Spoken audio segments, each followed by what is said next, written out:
télévision, Yangonde, Binoté, Yangonde, chaîne solo, net un impact, Banakin international, Bana Poto, Bana Luanda, tout à l'heure, Ming, ça faut aussi télévision, Tala Bamona Kangi Bamwa, Bamutu Hazard. Récupérer Milo, la Bango Mickey, le tir Bamona Radasaki, Ming, ça faut aussi télévision. La boutique à cause, ça habite pas la manate, vraiment avec un grand les bénin, mais quand tu choco frappe, vrai Joe. On est rabassé à beauté, les vieux coffres, les vieux rames, mini, ça faut aussi télévision, image qui toque, qualité, tout, image bien, le programme qui toque, ah oui, la raté, il y a un moment où tu as posé, vous allez poser.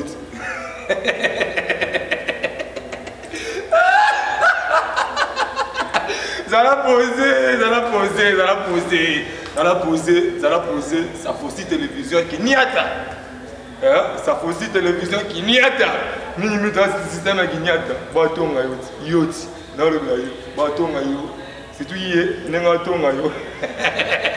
Hier mon dieu c'est ça faut aussi télévision qui n'y a tout. Ils a qui toque.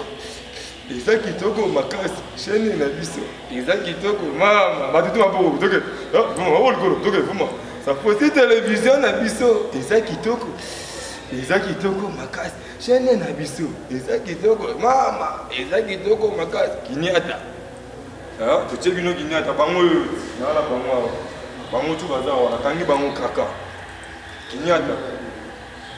Merci Nabino Bandeko Balandi, surtout na internautes nyonso ici nyonso besoin de par le monde. Oyo bolandaka Safosi TV. Lelo ngai humble serviteur Nabino nazali na esengo ya koyamba po Nabino mwana mboka oyo azali bongo chargé à mobilisation nationale ya IDPS parti monene oyo ya mboka oyo RD Congo oyo bino nyonso boyebi. Mwana mboka fils Mukoko mbote nde. Tokoti kaka mbala moko na masolango ndenge yango ezali po koyoka malamu te yango wana to s'est donné la peine ya koya kokutana na yo la bouche autorisée. Dans plus ou moins 9 mois ba élection kozala organisée na mboka na biso soki ba contrainte nyonso eza ilagé ndenge mokambi ya seni alobaki lelo yo santé ya IDPS eza ndenge. Ouais, dans 9 mois biso IDPS toujours c'est rien que les élections. Makambo okoki loba ya ba contrainte wana ezali ba biloko nakoloba eza ba biso tobenga ngo ba contrainte te eza ba recommandation ya Kabila na monsieur Nanga o aza caporal na ye pona kopesa biso ba raison mo boyo ya zobenga contrainte. Le Congo c'est un pays riche où nous pouvons organiser les élections au moment opportun. Contrainte à nini au moment bango bazo somba ba villa na ba poto contrainte na mbongo ezate non qu'on nous amène pas mamba ba contrainte wana eza na idée que basala oyo ngana obenga virus Laurent Gbagbo ya ba report à report. Vous savez en Côte d'Ivoire mais c'est Laurent commençait à reporter les élections comme si elle a fait anniversaire il y a moins d'années. Non, les élections c'est constitutionnel. Mais c'est Nanga est obligé de nous organiser les élections pour que le peuple congolais appelle ça bye bye dans le régime où il y a assoiffé du pouvoir, où il maintenir la misère la plus noire que le monde n'a jamais vu. Merci beaucoup, monsieur Fils Mukoko. Mais santé à partir de l'hôpital pour Nicolas Toyoki, moi Namboka Félix Tshisekedi à l'Obiboye. Kuna Jama Kabunda lobiboye moi na biloko wana ozomona te que santé ya ototunyo santé à partir za ndenge nini. Ouais, santé à partir awa yo ye na temple de la résistance ozomona so biso toza c'est que santé à partir za bien pour biso ba gardien à temple toza santé à partir za bien mais je crois bien ozo se référer na moi polémique au presse salaki que entre Jean-Marc Kabunda na Félix Tshisekedi non. Eza polémique ou bien eza réalité? Bon, eza polémique au batu ya presse ba exploiter comme s'il y a un problème à l'UDPS. Il n'y a pas un problème à l'UDPS. L'UDPS c'est un parti démocratique, c'est pas un parti messianique au mutumo ifa lobaka likamya lobeti kalabongo. L'UDPS c'est un parti démocratique où il doit y avoir des contradictions des pensées, des opinions.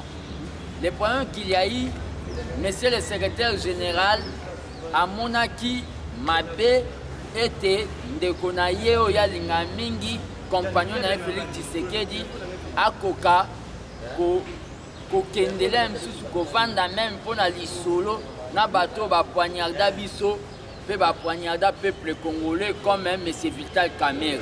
Alors que na politique, il y a Masolo Silaka te. Le problème qu'il y a, Masolo Silaka te, on dit jamais, nul n'ignore que M. Vital Kamerhe est du genre de politicien oyo lokola nzete atabate 100 ans na mai ekobongwana ngando te. Ouais, c'est la vérité, il faut tomber en mbwana kombo na ye. Il est du genre de politicien oyo à tout moment il peut devenir noir, il devient rouge les après-midi. Et mais le secrétaire général avait tout simplement levé le ton pour dire à l'opinion qu'on n'a pas oublié que M. Kamerhe au Salara. Mais de côté, secrétaire général adjoint Félix, président du Rassemblement, il n'y a pas eu accord mot d'alliance na Vital Kamerhe. C'était tout simplement une déclaration politique pour la machine à voter, machine à voler et à tricher. Ok, c'était là pour nous faire précision oyo bandiko balandi vraiment bazoza. Donc ezate o basali mo accord moko iloko moko rien. Basali accord te, vous savez que ça soit Jean-Marc Kabound, Félix Tshisekedi, nga fils Mukoko, toza na mission mo sacrée. Il y a comme ma peuple congolais na destin au Tshisekedi aloba que le peuple doit se retrouver. Donc tozana droit ya se trahir te. Ce sont des gens au bazali kolongomba badongola misu au butu moi tongo pourquoi balota accueilli des pèses il faut au kabwan. Non, makambo au kabwana i des pèses c'est ndoto baba. Biso pona biso i des pèses nous avons une mission à accomplir mais tant qu'un parti démocratique nous pouvons avoir des opinions contraires. C'est ça la démocratie. Donc dans un parti politique, on peut bien se contredire pour jaillir la lumière. Ce n'est pas la séparation des Batoiseaux Lobelango. Non, l'IDPS est unie et donc nous allons vaincre toujours. Ok, nous allons vaincre toujours. Wanezali Maroba, il y a Fils Mukoko, chargé à mobilisation nationale. Il y a parti mon nénéo. Congolais nyonso batu nyonso balandaka masolo ya politique na Congo bayebi mais fils Mukoko tout betano masolo na bino nanu de l'opposition dans l'ensemble bozo mona teke ba plateforme kuna balobi ba méga plateforme kuna balobi balisanga boye mais dès lors que bozo kokate kobimisa candidat moko commun bozo mona teke bataille bozo kende électoral ils en ont déjà perdu d'avance. Bon, le problème qu'il y a makambo ya ba plateforme électorale pour na biso IDPS to monango c'est tout à fait logique.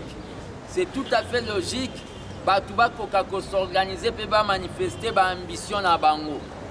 Donc il y a tozo monango mais tant que combattant de l'UDPS et au nom du peuple congolais na kolobelo komoko boko ça dans la bino plateforme il y a 1000 partis politiques.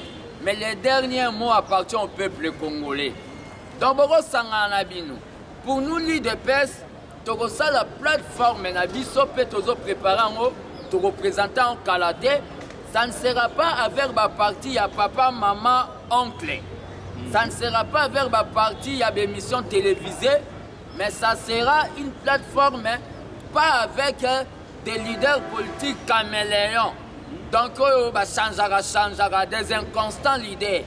Ça sera plateforme de représenter dans quelques jours na idée que peuple a cela ne veut pas dire que rassemblement est koufi.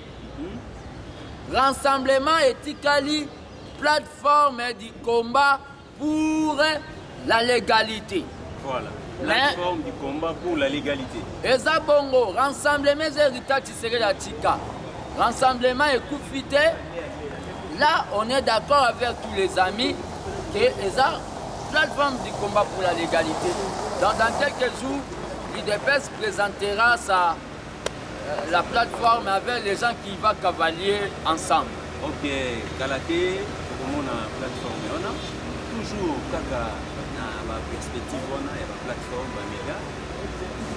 Commentaire, makanisi na yo eza nini na conclave oyo bandeko soi-disant ministre auti kosala kuna na mboka Mandela. Ouais, commentaire en tant que cadre de l'UDPS, tout Congolais a droit de s'organiser pour manifester l'ambition. Pour nous, l'UDPS, tous sommes mal à l'aise en Afrique du Sud. Donc, M. Katumbi peut s'organiser et manifester ses ambitions. Donc, biso toko polémiquer sur ça, nous sommes des démocrates. Mais biso, pour na biso, tous avons la vision na biso.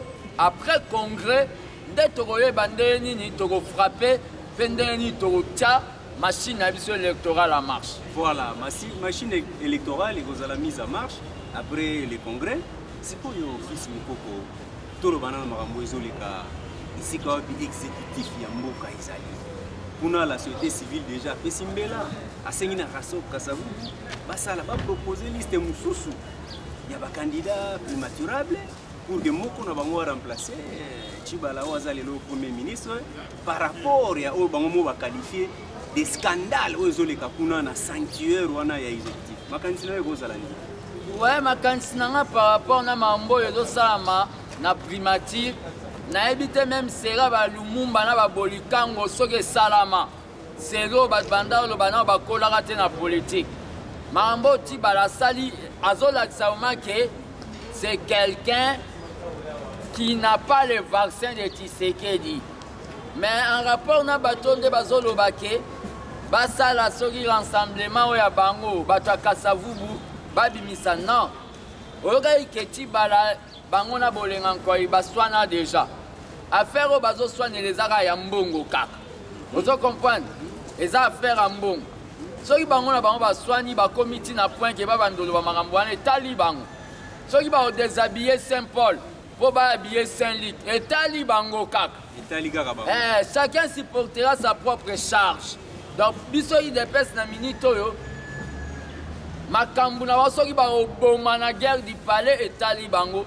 Donc, biso toza na biso na ligne na biso to continuer pe to ebikande to koma kak. Ba combattant yo so bazola na minito yo. Ilo ba pona bango. Ba combattant. Ouais, ba combattant o bazola ndangai.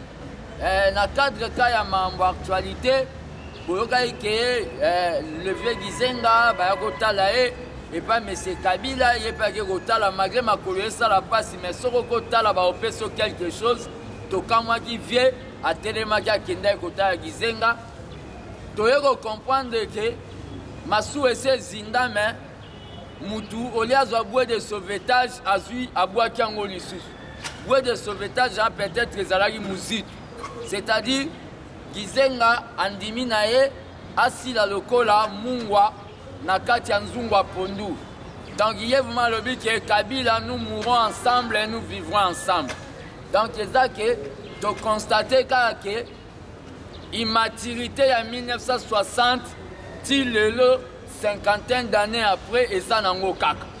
Donc wana sikoyo pona biso côté IDPS tous en ligne de conduite. Mais Tozolo Baboé, l'IDPS est prêt pour les élections, mais l'IDPS aussi a zali dans la logique au peuple congolais sur l'Otaka, qui est une transition sans Kabila. Et ça constitutionnel pour le peuple congolais a la présence à Kabila. Mais cette transition sans Kabila, ils ont se réaliser le plus vite parce que le peuple congolais a manifesté moi kobanga na intimidation Kabila azo sala. Mais fils Mukoko, Rambango yamo tozo le transition sans Kabila. Et vous allez sur base de quel instrument juridique? Ouais, c'est constitutionnel. L'article 64. Tout pouvoir qui se maintient des forces, le peuple peut le bouter dehors. C'est constitutionnel. Quand le peuple met un pouvoir dehors, c'est-à-dire le peuple s'organise. C'est ce que nous appelons transition sans Kabila, avec la société civile. Mais Batumisusu, soi-disant juristes, le problème est que transition sans Kabila, c'est beaucoup plus mieux. Mais pour les élections, l'IDPS, mon parti, n'acceptera pas d'aller dans une élection de fantaisie et d'antidémocratique. Oh, monsieur Nanga, azoé la machine à voter, machine à voler, machine dans un pays où majorité batubayebi na bango komanye pas même téléphone intelligent Android. Monsieur Nanga zolinga la biso machine wana toyebi te pour na bureau mo vote batu basala une semaine ba votaka président moko toyebi te. Yango nde toloba boye. Monsieur Nanga, il fallait que CENI ezali organe d'appui, c'est-à-dire les organes de donneurs d'instruction. Il faut comprendre que les endroits si préalable, pas de machine à voter, sa communauté internationale va faire voir que M. Kabila n'a pas de si préalable, il y a un nettoyage, il y a un fichier électoral. Pour IDPS, aussi, tu as la preuve qu'il y a eu bourrage de listes avec des mineurs et des étrangers. Voilà, après voilà, Isali, on a réalisateur aussi on va faire la télé, c'est le temps. On va faire comme déjà Nasuka. Je pense que au Nyon Sobalandio, de par le monde des gars dans Safossi TV, va comprendre. Juste pour moi idée, il y a qu'est-ce qui se passe à on a gagné IDPS. Pour Awa, tous en a quatre sanctuaire Rwanda. Tous en Libanda, tous en Sika Moussou te, kasi biso to yaka pour information à la source. C'est quoi le négofice Mukoko? Motuna nini oyo mdozelaki oyo. Bon motuna na ngayo na zelaki oyo te, ezali ke congrès na bino kozana candidat unique to ba candidat bazebele. Voilà, répondez-y. Congrès na biso eza congrès leçon, c'est-à-dire leçon topé ça na ba parti politique Union sur Afrique. Congrès leçon. Ouais, tout le monde a un congrès ça la maromega candidat moko boye favori. Non. Congrès na biso ezali congrès oyo combattant tout oyo à sala 20 ans a mimoni capable à couper sa candidature. Et en plus de cela, déjà il y a déjà 3 candidats. David Moukeba, vice-président Ligue de jeunes, M. Prof Tulombo Tumboulou, Yé Azali, un penseur, il y a parti dans Félix Tshisekedi. Voilà. Donc, déjà, bango misatou, bako les canets preuve de fait pour expliquer biso, oyo, les projets na bango pour na avenir à UDPS. Leur vision donc. Leur vision, ils ont les 30 oyo, dans les 31. Et à part ça, dans les zawana, tozo senga kaka appui à Batu, na congrès na biso o tolinga to sala oyo tozo linga des années ba mozikio ba ti bala basala na koka koyebisa batu ke le congrès aura bel et bien lieu ce mois ici et après nous verrons ce qui va arriver.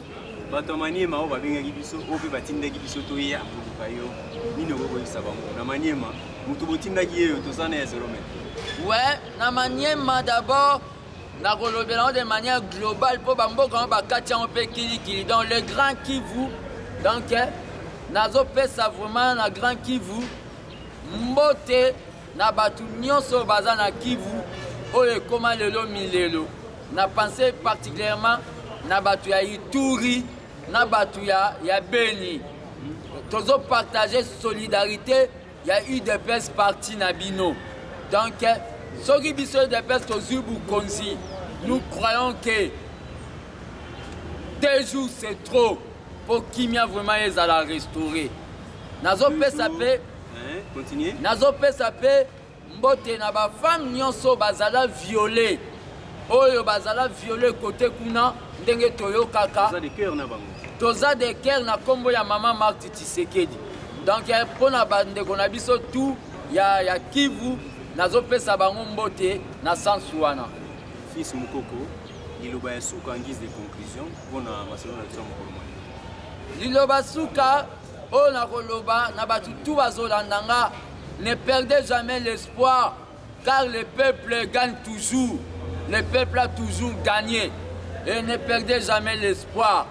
Na moment toza, nous allons arriver à notre victoire quand nous allons enlever la peur. Les jours que nous allons briser, Mir, Yakobanga, c'est là, ce jour-là que nous allons vaincre ce pouvoir des assoiffés du sang du camp Kabila. Donc je vous dis de tenir bon, c'est la lutte libère. Merci beaucoup. Merci à vous tous, chers téléspectateurs, et surtout à vous, amis internautes. C'était un réel plaisir pour moi et Safosi Télévision de recevoir pour vous la personne auprès de qui vous nous avez recommandé. Il s'appelle, je reprends, Fils Moukoko. Il est le chargé de la mobilisation nationale de cette grande formation politique, l'UDPS. Avec lui, nous avons passé en revue toutes les questions sur le plan politique au niveau du parti l'UDPS. À nous revoir la semaine prochaine sur la même chaîne, à la même.